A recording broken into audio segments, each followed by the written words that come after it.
자, 2014년도에 6월에 더 추가적인 질문 있습니까? 10번이요? 13번 문제요. 네? 6월에 13번? 아니요. 몇 번?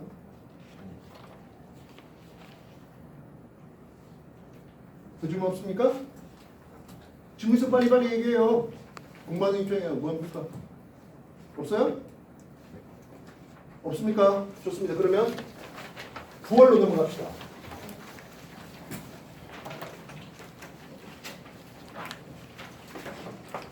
(2015학년도) 돼 있지만 2014년에 실시한 거예요. 9월 모의고사 질문사항 뭐 있습니까? 2번 문제요. 9월에 2번 문제 보겠습니다. 어느 학생이 지질 명소 안내판 만들기 하는데요. 아름다운 한반도의 명소라고 해놨습니다. 지질 명소는 기억해놨습니다. 4층의 연흔이 발달하고 규암이 넓게 분포하고 깎아지는 절벽과 기암괴석이 절경을 이루는 동남의 기억지역은 어디입니까? 하는 질문입니다. 앞에서 공부해봤다는 내용이 되겠네요. 1번 얘는 강원도 설악산에 있습니다.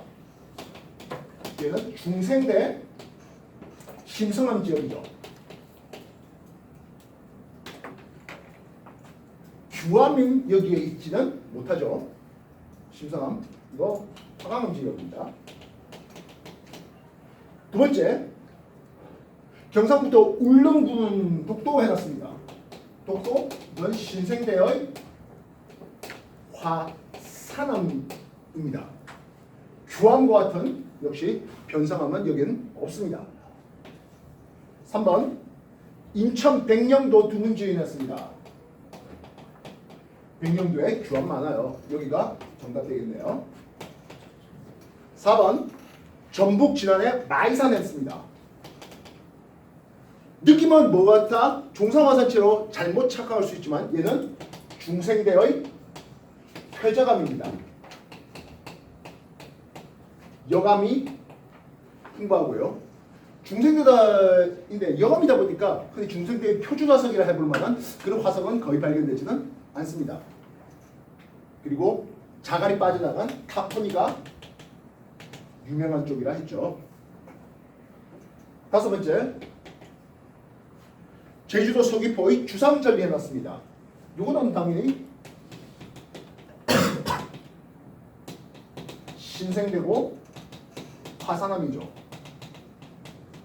이 화산암은 현무암입니다. 그래서 규암과 같은 변성암이 있는 지역은 백령도 쪽입니다. 아까 습곡 문제 봤잖아요. 기억나십니까? 그게 백령도 쪽에 있는 놈입니다.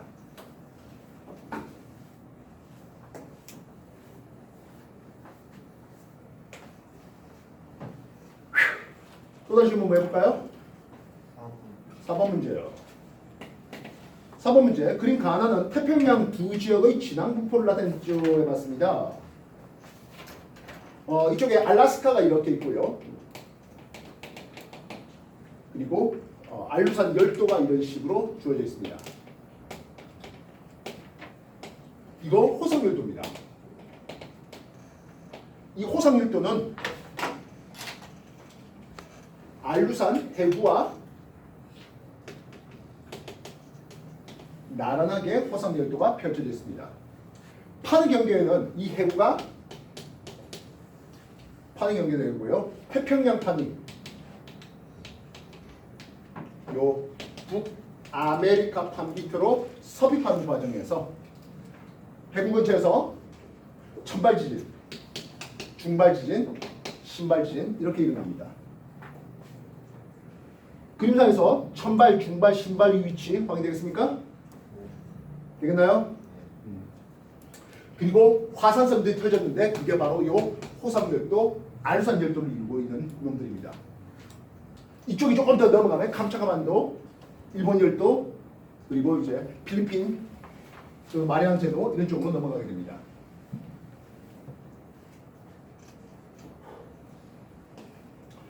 나 그림은 태평양판과 그리고 필리핀판을 제시했네요.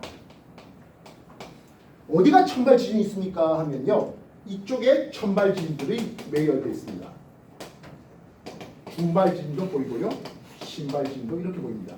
역시 마찬가지 요 태평양판이 필리핀판 밑으로 섭입해 들어가는 과정입니다. 보통 섭입하는 방향에 대해서 이렇게 표시를 해주고 있습니다. 물론 이것도 이런 식으로 표시가 될 수 있죠. 다들 기본적으로 해양판이 대륙판 밑으로, 해양판이 더 밀도 작은 해양판 밑으로 섭입하는 섭입경련계입니다. 여기도 당연히 화산들이 이렇게 퍼지죠. 그래서 여기가 마리아나 해구가 되겠고요. 마리아나 지도 광 사이판에 사건은 그런 동네가 됩니다. 가나의 공통점이네요. 섭입경련계입니다. 수렴한 경계 중에 섭입형 경계가 되겠습니다. 해구가 발달합니다. 예, 여기 마리아나 해구, 그리고 알루산 해구가 발달합니다. 태평양판은 남동쪽으로 이동했으니까 한데요. 얘는 북서 방향으로 가고 있죠. 확인됐습니까? 신발지의 진앙은 태평양판 쪽에 있다? 아니요. 태평양판 밀도가 커서 신발지진이 일어나지 않습니다. 신발지는 밀도가 작은 판 위에서, 그리고 화산 역시 밀도가 작은 판 위에서 화산이 터집니다. 호상력도 화산섬을 보고, 그지? 그리고 천발, 중발, 신발지의 진앙의 위치들도 보면서 어느 쪽으로 판이 섭입하는지 방향을 알 수가 있다고요. 이해됐습니까? 4번 정리해 주십시오.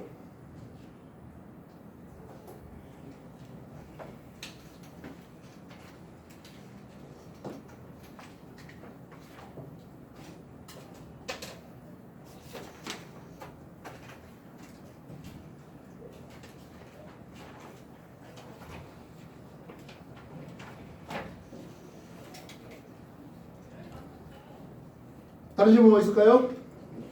6번 문제요.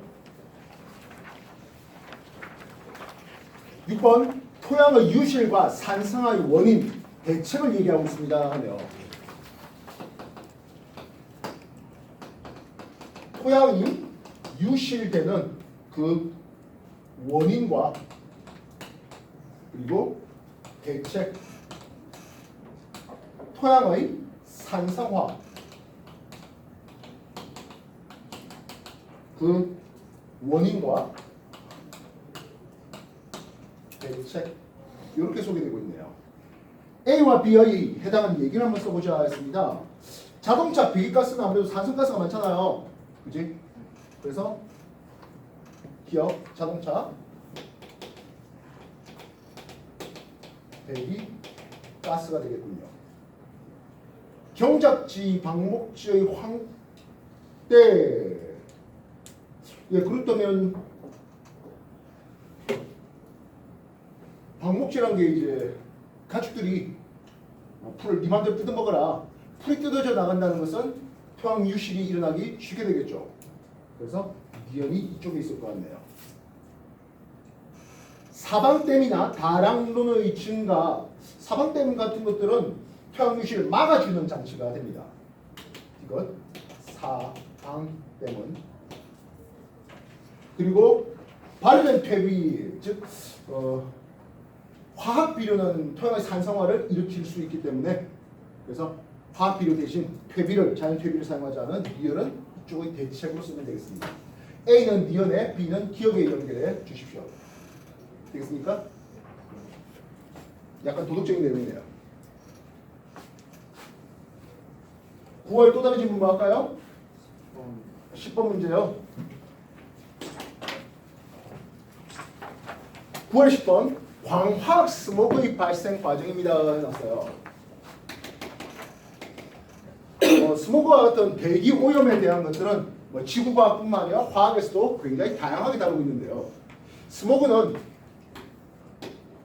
런던형 스모그와 그리고 LA형 스모그로 구분됩니다. 예, 런던형, LA형 스모그와 광화학 스모그가 됩니다. 런던 스모그는 겨울철에 난방 연료로서 석탄을 사용하는데 그 석탄 속에 황이 다량 함유되어 있습니다. 겨울철에 기온 역전층이 벌어지는 상태에서 황의 연소산화물로서 SO2 이산화황이 대기 중에 퍼지고 그런 황산 안개를 사람들이 많이 들이마시는 과정에서 런던 스모그로 인한 피해자가 많았습니다. 그래서 얘는 겨울철에 주로 생깁니다. 반면 LA형 스모그는 광화학 스모그는 하겠습니다. 공기 중에 질소가 산소와 만나서 NO2 이산화질소를 만드는데요. 요 놈은 연료 속에 있는 질소가 아니라 공기 중의 질소예요. 연료 속에 있는 게 아니에요. SO2가 만들어진 것은 황과 산소가 만났는데 요거는 연료 속에 있는 황이었습니다. 결국에 황이 포함된 연료를 좀 사용하지 맙시다. 석탄이라든지 경유와 같은 것들을 좀 사용하지 맙시다라고 하면 런던 스모그의 어떤 예방책이 될 수 있겠죠. 반면 공기 중에 있는 질소가 고화의 자동차 엔진 내부에서 질소 산화물을 만들거든요. 이래서 그게 UV 자외선을 받아가지고 낙스 계열과 산소, 유리산소가 나오고 이 유리산소는 또다시 산소와 만나서 오존을 만들고 이 오존에 의한 피해가 만들어진 게 광화학 스모그입니다. UV 자외선이 잘 쏟아지려고 하니까 얘는 LA형 스모그는 여름철에 그리고 낮에 잘 발생하는 것을 볼 수 있죠. 겨울철 밤입니다. 대설문 중 옳은 것을 골라보자 했습니다.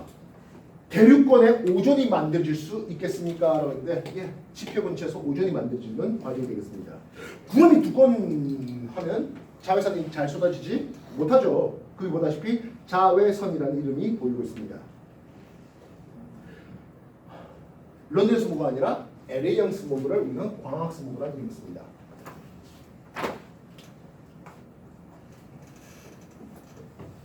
확인됐습니까? 되겠나요? 다른 질문 해봅시다. 19번 문제요.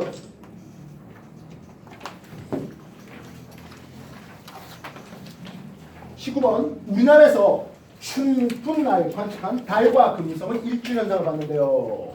좀 상대적으로 두껍게 내려온 이게 달의 일주권이 되겠고요. 가늘게 내려온 이게 금성의 일주권이 될 수 있습니다.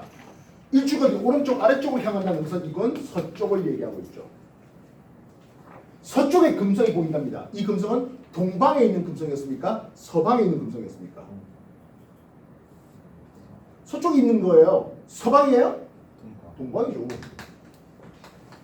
그리고 태양은 이미 진 상태죠. 이랬어요? 태양이 이미 진. 그래서 동방에 있는 금성을 봤다는 것은 해진 뒤 서쪽 하늘에서 금성의 일주를 봤다 하는 거라고요. 이랬어요?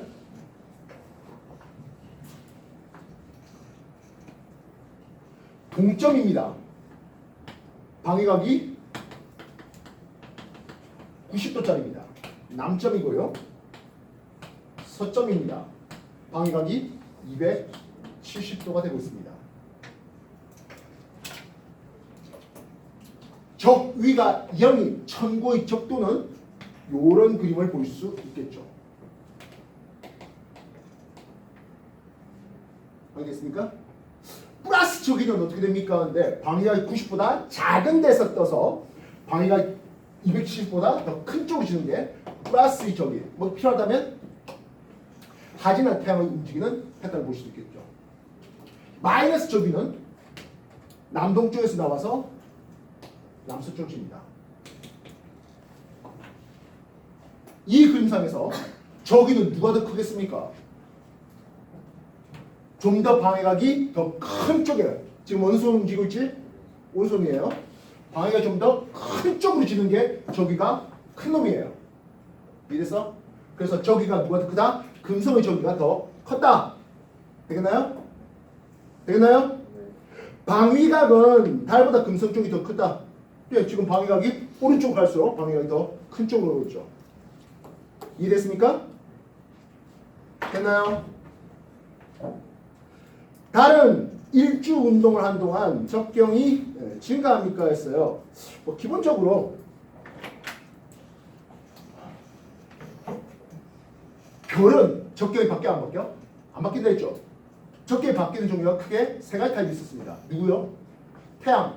태양은 1년 걸려서 적경이 24시 증가됩니다. 달은 27.3일 1항성월이라는 이름을 쓰는데요. 그동안 적경이 24시 증가됩니다. 행성류라고 하는데요. 소행성이라든 이런 것들까지 다 합해서 얘기하겠습니다. 행성들은 대체로 적경이 증가하는 순행을 하다가 가끔 역행하기도 하네요. 그렇습니까? 달은 일주 운동을 하는 동안에 적경이 증가합니까? 했습니다. 뭐 중간에 해야죠. 되겠어요? 되겠나요? 그래서 플레마이오스는 적경의 변화를 보는, 적경이 증가했다 감소했다 하는 그런 5개의 이상한 별들에 대해서 순행과 역행을 설명하기 위해서 도입한 게 있었죠. 뭐예요? 그렇죠. 주저는 도입했습니다. 반면 태양과 달은 주저는이 없었습니다. 그는 항상 적경이 증가하는 방향으로만 갔기 때문입니다. 19번 이해됐습니까? 정리해 주십시오.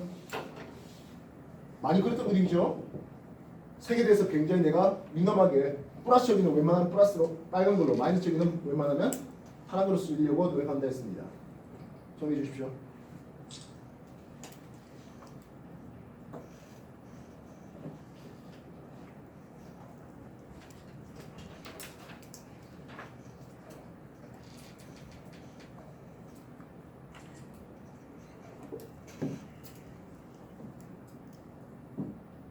체력 회복을 여기서 하는 거야.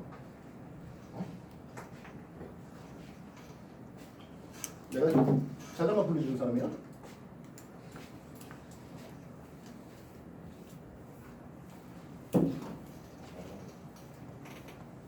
다 아니까 그렇지.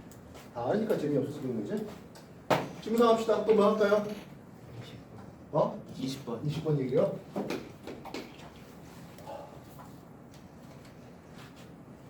어느 해 수성과 금성의 천문 현상을 봤지요 했습니다. 1월 18일 수성이 외합의 위치에 있었다가 3월 4일에 수성이 내합 왔다가 4월 1일에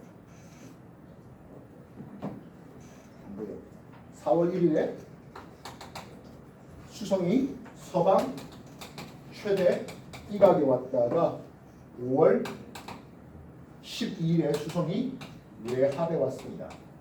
외합에서 다시 외합까지 오네요. 대략 4개월 정도 걸립니다.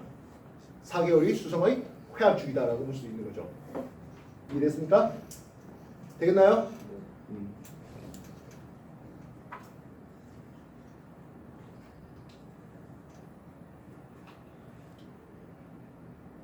3월 29일에 금성이 외합에 들었다고 하네요.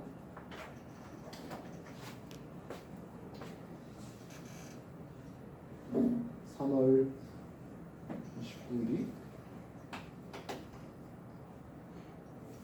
금성이 외합에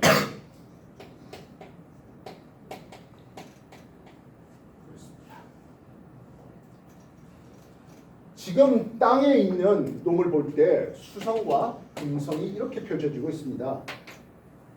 그지?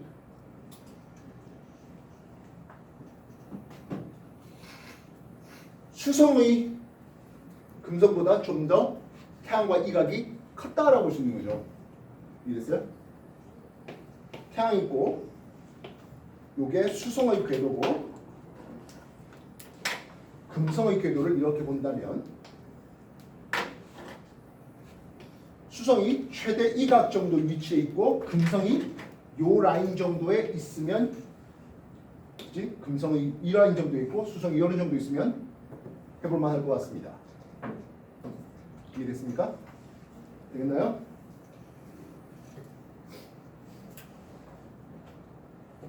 (3월 29일) 금성이 외합이라 했다면 그보다 더 전에는 서방에 있었고요.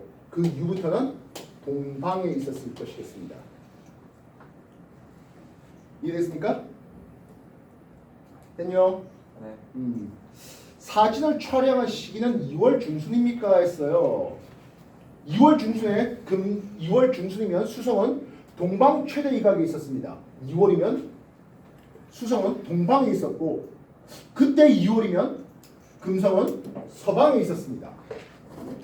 2월 중순에 수성은 동방 쪽에 그래서 외합부터 내합까지 이쪽에 수성은 동방에 있었죠. 그래서 2월 중순에 수성이 동방 최대 이각에 있었잖아요. 동방에 있었고 금성은 서방에 있었습니다. 둘이가 동시에 찍힐 수는 없습니다. 이해됐습니까? 최소한 2월에 찍은 건 아니거든 해야 되겠습니다. 6월에 13일 날 수성이 동방 최대 이각에 있었습니다. 수성이 동방 최대 이각에 수성이 있었고 금성은 3월 29일에 이제 외합이고 외합된 게 얼마 안 지나서 그지? 그래서 비너스 6월에 비너스가 이쪽에 있으면은 각 차이가 나올 것 같습니다. 되겠습니까? 6월에 찍은 것 같습니다. 5월에 금성이 적경이 감소하는 역행합니까? 근데 역행하려면 금성은 내합 주위에 있어야 됩니다. 지금은 내합하고 상관 없습니다. 이해됐습니까? 같은 해 10월 초순에는 초저녁에 수성을 볼 수 있습니까? 근데 6월 13일로부터 약 넉 달 더 지면 10월 초순 될 거 아닙니까? 역시 또다시 동방 최대 이가 있고 해질 뒤에 서쪽 하늘에서 볼 수 있을 겁니다. 되겠어요? 그래서 행성의 관측에 대해서는 회합 주기가 꽤 중요하다는 거죠. 되겠습니까? 다시 한번 정리해 주십시오.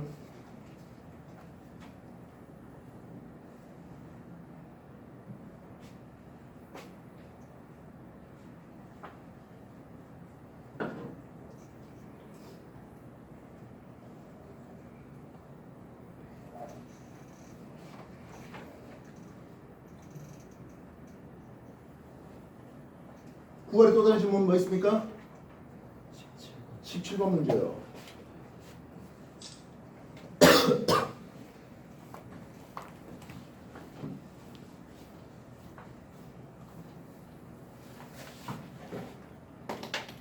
(17번) 그림 가나는 서로 다른 두 시기에 태평양 적도 부근 해역의 깊이에 따른 수온의 편차 수온 편차랍니다. 수온 편차는 관측값과 그리고 평균 값의 차이를 내고 있습니다.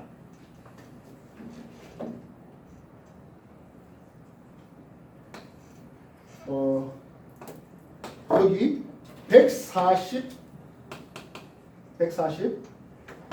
이스트 돼 있고요. 여기가 100 웨스트 돼 있습니다. 아까 엘리를 안내하라 얘기했는데요.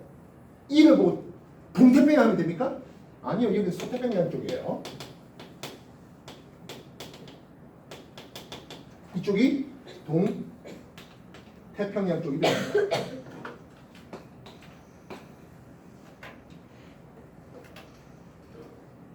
여기가 플러스 6, 플러스 4, 플러스 3 이런 식으로 되어 있어요. 왜 이럴까요? 왜 이럴까요? 왜 뜨거운 물이 평균보다 관측값 뜨거운 물이 왜 많이 있을까요?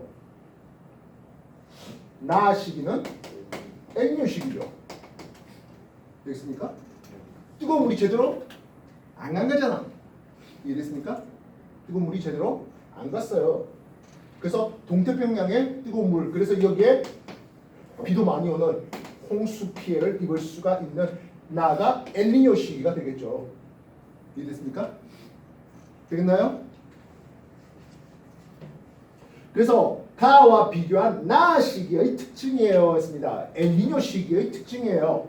동태평양 해수의 온도가 평균보다 훨씬 높아졌겠고요. 동태평양에서 따뜻한 해수층이 두껍게 나타나고 있겠고요.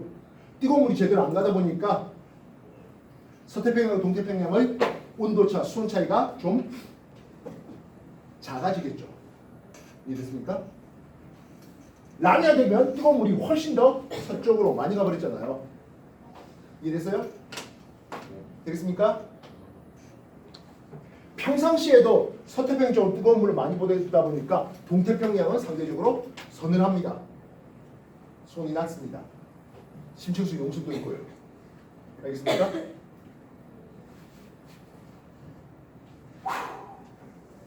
(17번) 엘니뇨 라니냐 앞에 공부했던 거 다시 한번 상기해서 답해 볼 수 있도록 하십시오. 또 다른 질문 뭐 있을까요?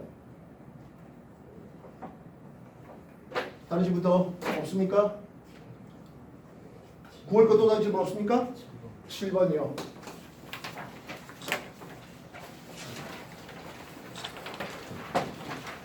자, 9월에 7번 문제 여러 가지 광물이 풍화작용을 나타냈다 했는데요.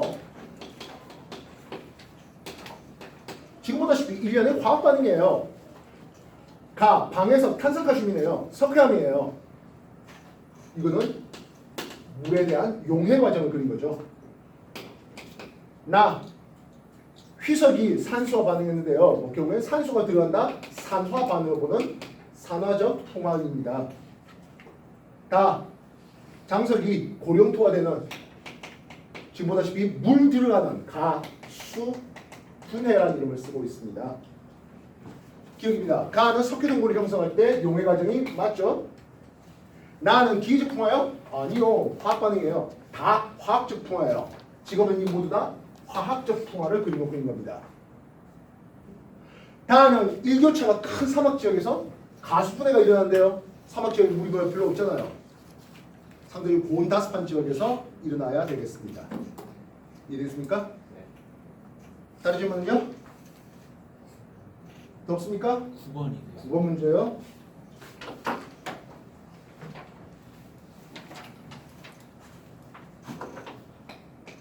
(9번) 문제. 물수지 평형을 이루고 있는 지구 전체의 연평균 증발량, 강수량을 바다 육지로 나눠봤더래요 했습니다. 바다에서 증발을 봤습니다. 바다의 증발이 320이랍니다. 바다의 강수를 봅니다. 284가 되고 있습니다. 바닷물은 증발이 320 됐는데 강수가 280밖에 안 돼요. 그럼 바닷물이 계속 줄어들까요? 그렇지 않겠죠. 이 값은 육지에서 강수, 육지의 강수가 얼마지? 96입니다. 육지의 증발 A가 있습니다. 이 크기와 같습니다. 이해됐어요? 대충 이렇게 숫자 쓸게요. 바다에서 100 증발된다면 바다에서 약 90 정도 강수가 이루어집니다. 육지에서 30 정도의 강수가 이루어지면 20 정도만 증발이 일어납니다. 그럼 육지에는 계속 물이 쌓이고 바다에서 계속 물이 모자랍니까 하면 그렇지 않죠. 하천수라든지 지하수의 유입이 육지 입장에서 유출이고 바다 입장에서 유입되는 게 10만큼 되겠습니다. 이해됐어요? 결국엔 320, 184 산수계산 해보면 얼마 나옵니까? 36인가요? 36이죠? 이건 지하수, 하천수의 유입. 바다 입장에서는 유입, 육지 입장에서는 유출되겠죠? 이해됐습니까? 그래서 이 숫자 36이 나오려면 A는 60이라는 숫자가 들어갈 것이겠습니다. 우리가 복사 평형에 있다. 들어온 거 나가는 게 똑같다. 열수지 평형. 여기는 물이 들어오는 거 나가는 게 똑같다 하는 물수지 평형을 그리고 있습니다. 그래서 기억 A의 수치는 60이라는 숫자가 맞고요. 연간 육지에서 바다로 이동하는 물의 양은 했습니다. 예, 아까 말했던 36이라는 숫자가 되어야 하겠습니다. 바다에서는 강수량보다 증발량이 많아 해수가 점점 감소한다? 아니죠. 물수지 평형이니까 그대로 일정하게 유지됩니다. 뭘 통해서? 지하수나 하천수가 바다로 유입되는 과정을 통해서 말입니다. 이해됐어요? 네. 정리해 주십시오.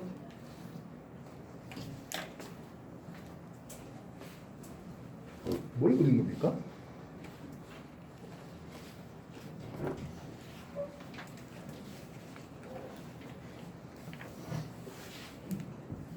구월에 또 다시 질문 뭐 있을까요? 11번 문제요.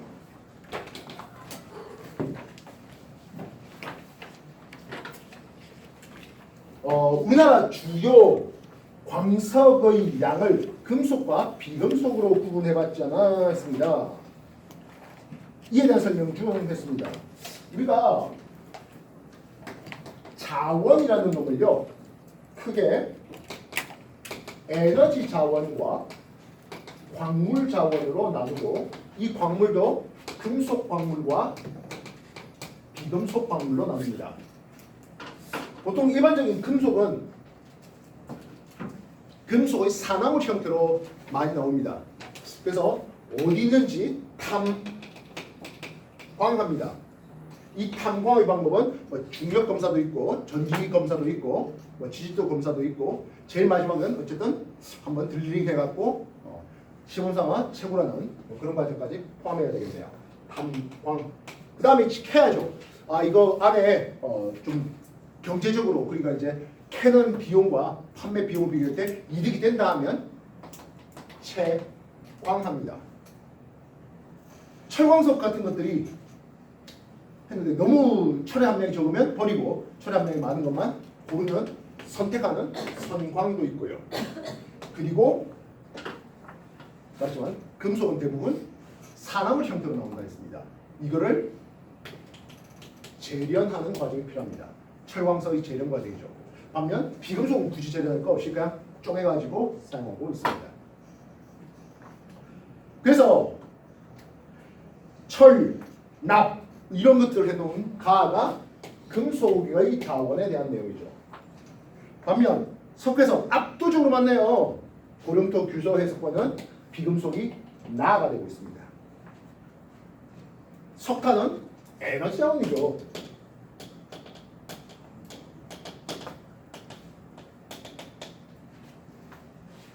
가는 재련 과정이 필요해요. 예, 이게 정답일 수 있군요.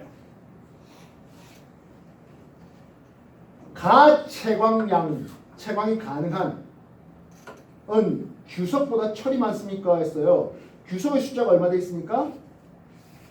한 2000 정도 돼 있죠? 되겠어요? 되겠나요? 철은 얼마 돼 있습니까? 철은 가채광량이 뭐 한 38? 뭐 그 정도쯤 되죠? 되겠나요? 철이 많다? 아니죠. Y축 스케일이 달라요. 알겠습니까? 광석은 매장량보다 과채광량이 많다. 매장된 것보다 더 캘 수 있다고요? 비금속 광석보다 금속 광석의 매장량이 많다? 비금속 훨씬 많죠. 그래서 압도적으로 많은 게 뭐라고? 석회석이요. 시멘트 원료로서 약 4만 년치 쓸 계획이 있대요. 4만 년 동안 계속 공물이 치면 되겠네요. 됐습니까? 또 다시 한번 해볼까요? 더 없으십니까? 더 없나요? 자, 이제 그러면 11월 수능으로 넘어갑시다.